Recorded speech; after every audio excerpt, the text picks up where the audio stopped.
The whole world is governed by laws, the universe, in fact. Laws. We call it the law of electricity. We call it the law of gravity. There's mathematical laws, there's physical laws, speed and velocity laws, agricultural laws. There's all kinds of laws. Now that we find ourselves on the spinning planet, you just have to learn what I call the setup. Learn the setup. Life's setup. Now, we didn't set it up, but we're here, so you got to learn it. And we should learn the setup for two basic reasons. Number one, to keep from getting hurt. It's one of the major reasons for learning, so you won't get hurt. See, economically, socially, personally, you can get hurt just not knowing. Ignorance is not bliss. Ignorance is poverty. Ignorance is tragedy. You got to know, or you're going to get hurt. It's good to know not to walk out the 10th-story window. That's excellent information. Now, what if a guy didn't know and he walks out? Now he's dead at the bottom. Somebody says, well, the poor guy didn't know. You got to know, or you're going to get hurt. Okay. Now, here's a parenthesis. You don't have to like the setup. I don't ask you to like how it is. That's not what's important. But it is important to learn how it is. Okay? So you don't have to like it, but you should learn it. That's what I tell the kids, right? Make sure you get the information. What you think about it, that's up to you. What you're going to do with it, that'll soon be up to you. But make sure you get it. See, there's nothing worse than being stupid. Nothing. I mean, being broke is bad, but being stupid is awful. And what's really bad is being broke and stupid, right? That's about the end of the world. I mean, there isn't anything much worse than that. Unless you're sick. Sick, broken, stupid. I mean, that is it, right? There's nowhere else to go. So make sure you get the information. It's key.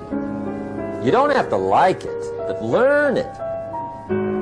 If this big monstrous thing lifts up in the sky, hangs there for a little while, cuts loose, comes crashing down, boom, shakes the ground for 5 miles. And then this big monstrous thing lifts back up in the sky, hangs there for a little while, cuts loose again, comes crashing down, boom, shakes the ground for 5 miles.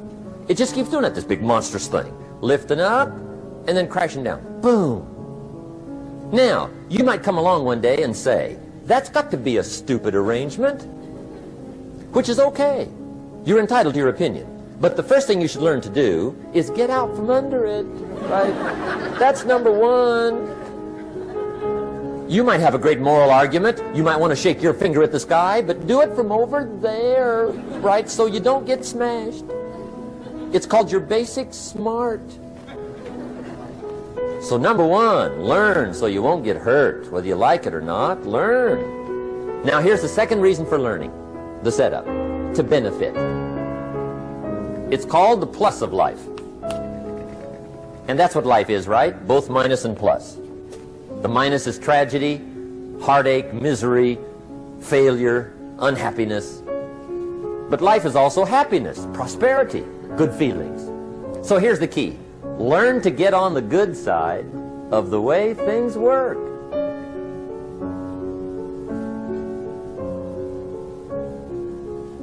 Now here's two of the basic laws, and we'll take our break. Shof taught me these. They come from the Bible. Now again, I'm an amateur, okay, when it comes to the Bible. I'm not a pro. So you'll sort of have to take my way of putting it. But here they are. The first one is the law of use. The law of use. And it goes something like this. Whatever you don't use, you lose. Lack of use causes loss.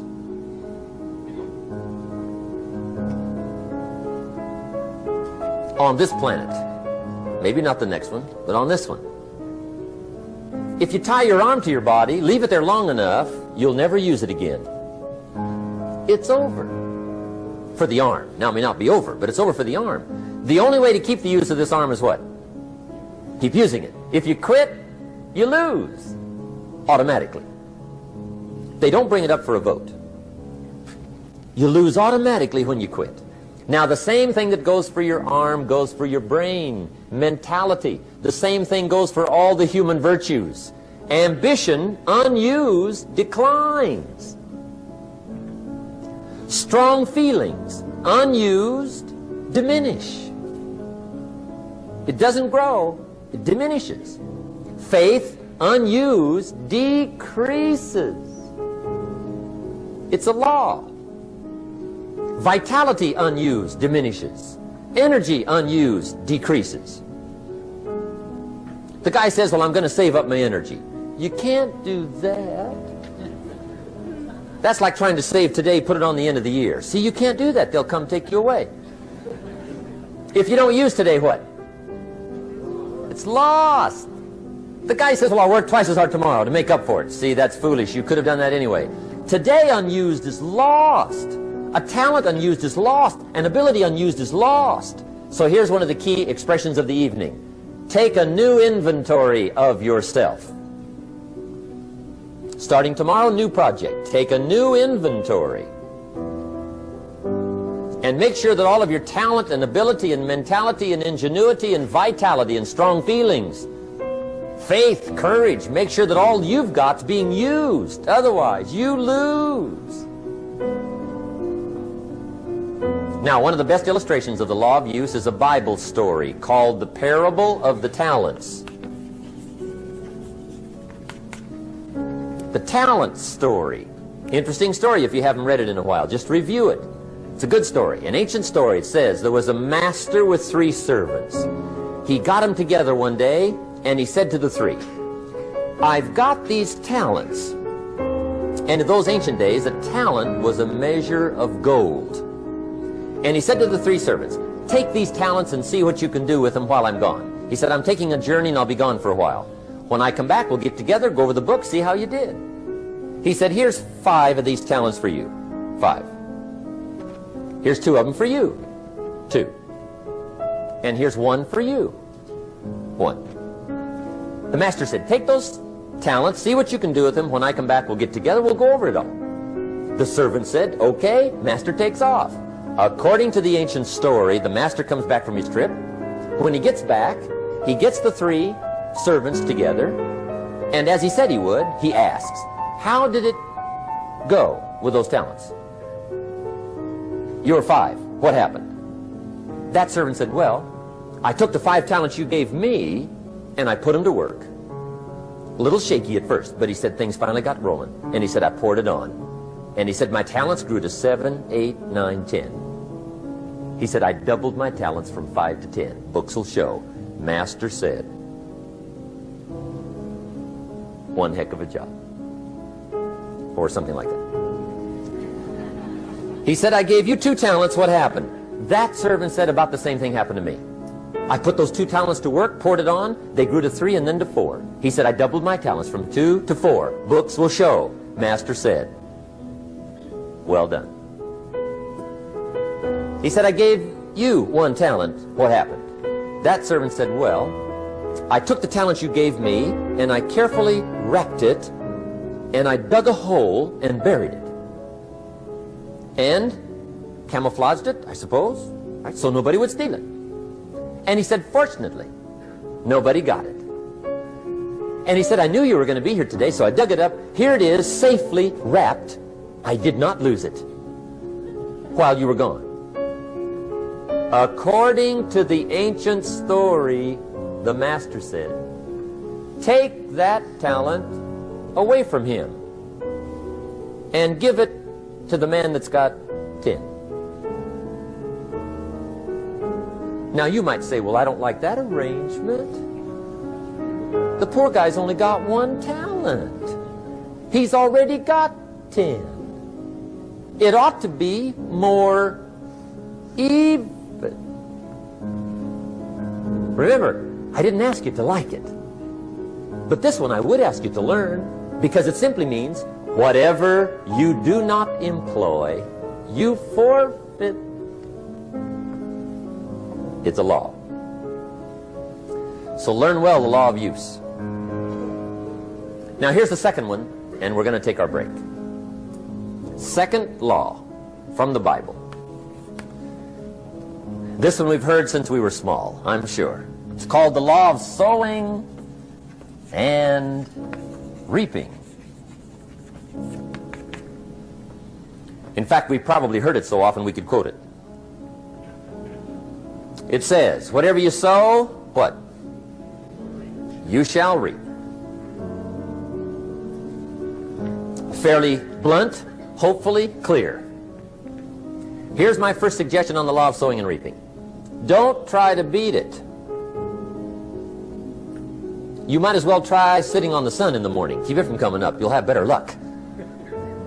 Whatever you sow, you reap. Now, for a fair share of my life, I'm a bit mixed up on how all this applies. Among a lot of things I was mixed up on. I knew I wasn't reaping too good. That I understood. My problem was I was confused about what was causing it. Remember me with the funny list? I thought those are the reasons why it isn't working out well. And then Mr. Schoaf gave me the clue that helped me figure it all out. He said, Mr. Rohn, I have another answer for you. There's another way to quote this law that'll show you where the problem is so you can go to work on it right away. All you need to know is where the problem is, then you can go to work on it. So he quoted me the law another way, and I found out what my problem was. Here's the way you quote the law. Whatever you reap is what you've sown. Now I knew what my problem was. Whatever you reap is what you've sown. If you don't like the crop, who do you look up? Answer, whoever planted it. And where do you find who planted your crop? Answer, in the mirror. What I finally learned to do come fall was to go to the mirror. That's where you go. And if necessary, you say, a few skinny carrots? I got to be unimpressed. Where were you last spring? Asleep? Didn't you read the books? Did you break your hoe? Let me give you 7 key points to the law of sowing and reaping. Let's tick right down through the list of 7, and it'll be break time. 7 points to sowing and reaping. Here's part of the philosophy that really helped me to make some changes in life direction. Number 1, the law of sowing and reaping is negative. That's number 1, which simply means if you sow bad, you reap bad. Now this is kind of 3rd grade, but it doesn't hurt to go over the basics. If you plant thistle seeds, you don't get pumpkins. Honest, no use looking for pumpkins. John says, how come no pumpkins? Come on, John. The law's negative. That's how come. Now here's number 2. The law's positive. Which simply means if you sow good, you reap good. If you plant pumpkin seeds, you don't get thistles. Not from pumpkin seeds. Mother Nature won't pull tricks on you over in the corner, snicker and push new thistles and you planting pumpkin seeds. She won't do that. You will get pumpkins from pumpkin seeds, and the reason is because the law is positive. Now here's number 3. I got excited when I found out the full dimension of this. See, you do not reap what you sow, but rather you always reap much more than what you sow. So the 3rd key word is more. You don't get back what you put out. You get back much more than what you put out. And it works both positive and negative. On the negative side it said, if you sow to the wind, you reap the whirlwind. So you've got to get ready for that, or you will be naive. The valuable commodity I know of is information. Wouldn't you agree?